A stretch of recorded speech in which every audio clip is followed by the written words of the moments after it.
ಅವರು ಡಾನ್ಸಿನ ವಿಚಾರಕ್ಕೆ ಅಂತ ಬರ್ತೀನಿ. ಅವರು ನನ್ನ ಮೊದಲನೇ ಇದಕ್ಕೆ ಸಿನಿಮಾ ಇದಕ್ಕೆ ಫಸ್ಟ್ ಸಾಂಗಿಗೆ ಇವರು ರಿಹರ್ಸಲ್ಗೆ ಅಂತ ಯಾರು ದರ್ಶಿನಿ ಅಂತ ಸರ್ ಒಂದು ಹೊಸ ಹುಡುಗಿ ಡ್ಯಾನ್ಸ್ ಮಾಡ್ತಿದ್ದಾರೆ. ಓಕೆ ಪರವಾಗಿಲ್ಲ. ನನಗೆ ಫಸ್ಟ್ ಆಫ್ ಆಲ್ ನಾನು ಡ್ಯಾನ್ಸ್ ಮಾಡೇನೆ ಪ್ರೀ ಕೋವಿಡ್ ನಾನು ಡ್ಯಾನ್ಸ್ ಮಾಡಿದ್ದು. ಕೋವಿಡ್ ಆದಮೇಲೆ ಡ್ಯಾನ್ಸೇ ಮಾಡಿಲ್ಲ ನಾನು. ಆಮೇಲೆ ಫಸ್ಟ್ ಆಫ್ ಆಲ್ ನನಗೆ ಡ್ಯಾನ್ಸ್ ಅಂತಂದು ನಾವಾಗೇ ಡ್ಯಾನ್ಸ್ ಮಾಡ್ಕೊಳ್ಳೋವಂಥವ್ರಲ್ಲ. ಯಾರು ಇಲ್ಲಿ ಬಂದು ರುಬ್ಬಿದ್ರೇ ನಾವು ಡ್ಯಾನ್ಸರ್ ಒಬ್ಬರು ಎದ್ದೇಳ್ತಾನೆ ಒಳಗಿಂದ. ಇಲ್ಲ ಅಂತಂದರೆ ಇಲ್ಲೇ ಮರ್ತೇ ಹೋಗ್ಬಿಡುತ್ತೆ ಡ್ಯಾನ್ಸು.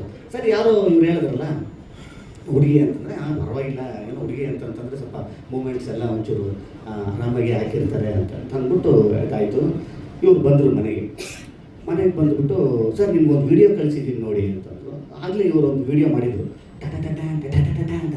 ಅದು ಹೆಂಗಿದೆ ಅಂದರೆ ಮೊಬೈಲಲ್ಲಿ ನೋಡ್ತಾ ಇದ್ದೀವಿ, ಇವ್ರು ನೋಡ್ತಾ ಇದ್ದೀವಿ, ಇವರೇನಾ ಇವರು ಅಂತ. ನನಗೆ ಸರ್ ನಾನು ನಿಜ ಹೇಳ್ತೀನಿ, ಇದು ನನಗೆ ಕರೆಕ್ಟಾಗಿ ಒಂದು ಇಷ್ಟೋ ಟಚ್ ಮಾಡಬೇಕು ಅಂತಂದ್ರೆ ಒಂದು 3-4 ತಿಂಗಳು ಬೇಕು ನನಗೆ ಅಂತ. ಮೇಲೆ ಅವತ್ತೇನು ರಿಹರ್ಸಲ್ ಮಾಡಲಿಲ್ಲ, ಸುಮ್ಮನೆ ನಾನೇ ನೋಡ್ತೀನಿ. ನಾನು ಅವ್ರಿಗೇನೋ ಒಂದು ಸುಳ್ಳು ಹೇಳಿದೆ, ನಾನು ಫಸ್ಟೇ ರಿಹರ್ಸಲ್ ಮಾಡಲ್ಲ, ನಾನು ಫಸ್ಟೇ ಬರೀ ನೋಡ್ಕೊತೀನಿ. ಇದು ನನ್ನ ಸ್ಟೈಲು ಅಂದೆ. ದೇವರನ್ನೇ ನನ್ನ ಸ್ಟೈಲ್ ಅಲ್ಲ, ದೇವರನ್ನೇ ನನ್ನ ಸ್ಟೈಲ್ ಅಲ್ಲ. ಫಸ್ಟ್ ಅವ್ರನ್ನ ಕಳಿಸ್ಬೇಕಾಗಿತ್ತು ನಾನು. ಇವತ್ತು ಅಕಸ್ಮಾತ್ ಏನಾದ್ರು ನಾನು ಅವತ್ತು ಮೂವ್ಮೆಂಟ್ ಮಾಡಿಬಿಟ್ಟಿದ್ದಿದ್ರೆ ಇವ್ರು ಆ್ಯಕ್ಚುಲಿ ಭಯ ಬಿಟ್ಬಿಡ್ತಿದ್ರು. ಯಾಕಂದರೆ ಪಾಪ ಸಾರ್ ಇದು ನನ್ನ ಮೊದಲನೇ ಸಾಂಗ್ ಸಾರ್, ಸಖತ್ತಾಗಿ ಮಾಡಬೇಕು ಸಾರ್ ಅಂತೆಲ್ಲ ಬರೋರು. ಅಯ್ಯೋ ಪಾಪ ಇವ್ರು ಇಷ್ಟೊಂದು ಪ್ರೀತಿ ಇಟ್ಕೊಂಡ್ಬಿಟ್ಟಿದೆ ಇವಮ್ಮ, ನಾನು ಬೇರೆ ಹಿಂಗೆ ಕೆಟ್ಟದಾಗ ಡ್ಯಾನ್ಸ್ ಮಾಡಿಬಿಟ್ರೆ ಪಾಪ ವಾಯ್ತು ಗುರು ಇದು ಅಂತ ಅನ್ಕೊಂಡ್ಬಿಡ್ತಾರೆ ಅಂತ ಅವ್ರನ್ನ ಕಳಿಸ್ದೆ ನಾನು. ನೀವು ಸುಮ್ಮನೆ ನೋಡಿ ನನ್ನ ಮೂಮೆಂಟ್ ಎಲ್ಲ ನೋಡಿ ನೀವು, ಅದೆಲ್ಲ ಒರಿಜಿನಲ್ ಮೂಮೆಂಟು.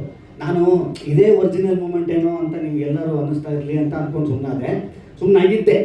ಇವರು ಒಂದು ವಿಡಿಯೋ ಬಿಟ್ಟರು, ಮುಂದ್ಗಡೆ ಇವರು ಡ್ಯಾನ್ಸ್ ಮಾಡ್ತಾವ್ರೆ, ಹಿಂದ್ಗಡೆ ನಾನು ಮಾಡ್ತಾ ಇದ್ದೀನಿ.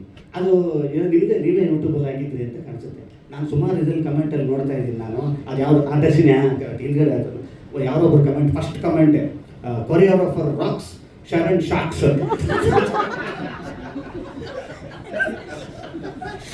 ಇದು ಬೇಕಾಗಿತ್ತ ನನಗೆ?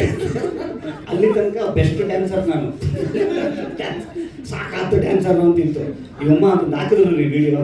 ಅವ್ರು ಆ್ಯಕ್ಚುಲಿ ಹೇಳ್ಬೇಕು ಅಂತ ಅದು ನಿಜವಾದ ಮೂಮೆಂಟು, ಹಂಗೆ ಮಾಡಬೇಕಾಗಿತ್ತು ನಾನು. ಶರಣ್ ಶಾಕ್ಸ್ ಭಾಳ ಚೆಂದ, ತುಂಬ ಒಳ್ಳೆಯ ಕನ್ನಡ ಚಿತ್ರರಂಗಕ್ಕೆ ಮುಂಬರುವ ದಿವಸಗಳಲ್ಲಿ ಒಂದು ಅಸೆಟ್ ಆಗುವಂಥ ಕೊರಿಯೋಗ್ರಫರ್ ಇವತ್ತು ಈ ಚಿತ್ರದ ಮುಖಾಂತರ ಬರ್ತಾ ಇದ್ದಾರೆ ಅಂತ ಅನ್ನೋದಾದರೆ ಶ್ರೀಮಂತರು ನೆನೆಸ್ಕೊಳ್ಳಿಕ್ಕೆ, ನಾವು ಇನ್ನೂ 16 ವರ್ಷ ನೆನೆಸ್ಕೊಳ್ಳಿಕ್ಕೆ ಹಲವಾರು ಕಾರಣಗಳು. ಏನಕ್ಕೆ ಅಂತಂದರೆ ಈ ಥರದವರೆಲ್ಲ ನಮ್ಮ ಜೊತೆಯಲ್ಲಿ ಇರುವಂಥದ್ದು.